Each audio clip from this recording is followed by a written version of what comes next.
What's going on, y'all? I'm just kicking back, chilling. I want to thank you if you're tuning in. I'm your host, Paco, and you're listening to Occupied Media. We are in the final segment of the show today.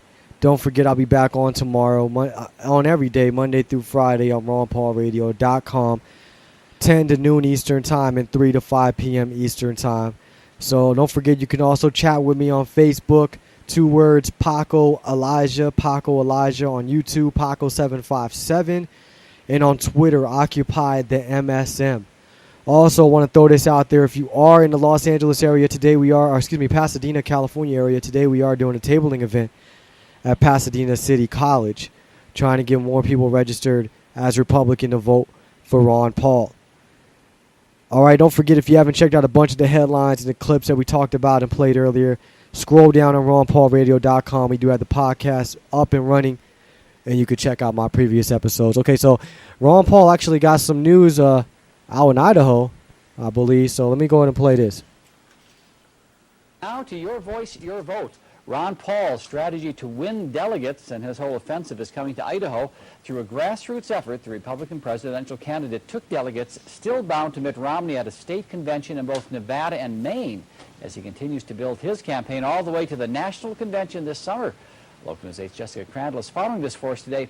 So, Jessica, I don't totally understand how he's doing this. Will it really make a difference? Can he do it? Well, Jay, it's a long shot. In Idaho alone, Ron Paul supporters would have to make up a 2/3 majority in state delegates to overturn Romney's caucus win. But supporters say it's about standing on principle, and Ron Paul's strategy so far is paying off. This is what Idaho Falls looked like when Ron Paul made a campaign stop here earlier this year. Large crowds and even larger hopes. Bob Lamoureux of Rigby says it was inspiring. Oh, it was awesome. I felt like a kid who got 2 birthdays on a year. But in the March 6th caucus, Ron Paul fell well behind Mitt Romney, who earned 62% of the vote. That vote entitles Romney to all of Idaho's national delegates. Former state Libertarian Chair Ryan Davidson tells me there is a loophole in all of this. Here's how it works. Mitt Romney submitted a list of national delegates before the Idaho caucus kicked off. Those delegates still must be ratified by state delegates in our state convention on June 22nd. If Ron Paulers run for precinct committee members in our state primary on May 15th and elect state delegates in support of Paul, these state delegates may overturn the results of the caucus and award all of the national delegates to Ron Paul. But they must have a 2/3 majority. Lamoureux will join in the grassroots effort by running for precinct committee himself this May, and possibly to the state convention from there. Terita's words just lights a fire in me, and so I want to talk to people about it. I want to explain to them the principles of liberty. Jonathan Parker, the executive director of the Idaho Republican Party, says all rules will be followed at convention. Live in the studio, I'm Jessica Crandall. Very interesting. Thank you, Jessica. And to learn more about Ron Paul's delegate strategy, you can visit localnews8.com for a link. Of course, we are going to get more delegates and pick them up. And I think we can get 2/3 majority. We should be able to do that out in Idaho. Mitt Romney ain't got no support. People think he's already the nominee. What's the point of going out voting and even getting involved? Okay, I swear I've been doing this whole show for the last hour or two, and they have not stopped on CNN about Obama supporting same-sex marriage. This is what I'm talking about, man. Well, I just got YouTube, Facebook pic. 31 soldiers or American soldiers got killed in Afghanistan yesterday. So let's talk about same-sex marriage all day. Oh, and guess what? Mitt Romney set up to speak on gay marriage next. I swear, man. And who do we have on the phone? Hillary Rosen, the political contributor. The one that said something about Mitt Romney's wife. Stirred up all this confrontation. I swear the media is ridiculous. Talking about nothing. Nobody should be able to get married. They should be able to call it whatever they want. Go to any priest you want. Do whatever ceremony. But you shouldn't be able to get any taxpayer money or any benefits just because you get married. The government shouldn't recognize anybody's marriage. But even if they are, it's messed up that they're saying gays can't, but straight people can. Again, just get back to freedom. Get the government out of the way, smaller government. Everything that Ron Paul is always talking about. It'll work things out. Things will work out. All right, so what else do we have here I want to play before we run out of time?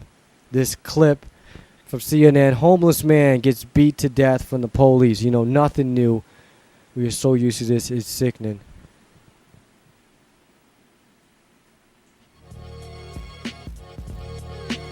Sounds like Vegas.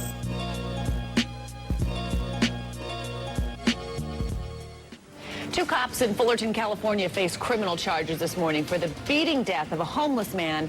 A beating death caught on camera. A warning, you may find this video hard to watch. I'm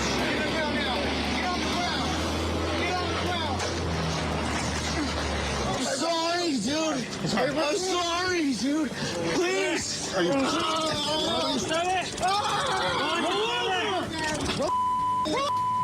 Call the police now. Ran out of oxygen, so I got the end of my taser. At a preliminary hearing yesterday, spectators saw photos of 37-year-old Kelly Thomas before and after officers beat him last July. The mentally ill homeless man died 5 days after this incident. The officers, 10-year veteran Manuel Ramos and Corporal Jay Cicinelli, face charges ranging from second-degree murder to felony use of excessive force. Both of those officers have pleaded not guilty. Your AM House Call, shocking statistics. How you plead not guilty after seeing that video? From what I saw, you can see it on my YouTube page, Paco757. I just put it up there. It's crazy, man. Just beating homeless people, pepper spraying women till they're blind, pepper spraying a dude in jail till he's dead. I mean, this is all the stuff I've been reporting on just in the few months that I've been on the radio. I mean, cops shooting a kid out here in Pasadena through the window. It's amazing. But yet, Zimmerman kills a black guy, Trayvon Martin. That's all over the news every day, all day. The cops kill whites, blacks, browns, all types of people, homeless. How often are we going to hear about that on the media? Rarely, if ever. You know what we're going to hear about? Gay marriage and contraception and a whole bunch of things that don't matter, acting like these are real election issues. The real issue is the wars and the economy. I mean, what's bigger than that? And Ron Paul's addressing both of them, and he's predicted what's been going on with both of them. So why would anybody go and promote or support Mitt Romney, Obama, or any of them?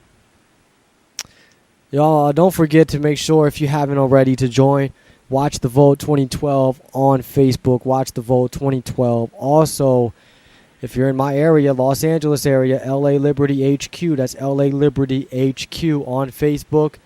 Or you can head over to RonPaulLosAngeles.com. That's RonPaulLosAngeles.com. Also, if you're in the Pasadena, California area, or if you know someone that is, we're supposed to be at Pasadena City College. Actually, I think one of the guys is there now setting up the table, if not been there already, to try to get more people registered for Ron Paul. So, yeah, you can check me out on Facebook, Paco Elijah. We also got Pasadena for Paul on Facebook, Pasadena for Paul. And as I told you guys, if you've been listening to the show, I do have a Facebook page for every single owned and operated media outlet from CNN, NBC, ABC, and Fox. And every location is on Facebook. Just look up Occupy the Media or Occupy the Ron Paul Media Blackout. So it's really important that we all engage and start getting ready for the general election and getting ready to occupy the media. Because no matter what happens with this nomination and this convention, the media is not going to just bend over and give it to Ron Paul. They're going to continue to fight. It's a fight of ideas, you know, and we're winning the small battles. And before you know it, they're not going to be able to ignore us. We're going to win. We're going to win the big war. The revolution is spreading. More people are finding out. So we got to get it. Don't forget that I'll be back on tomorrow on every day, 10 to 12 noon Eastern Time, 3 to 5 p.m. Eastern Time on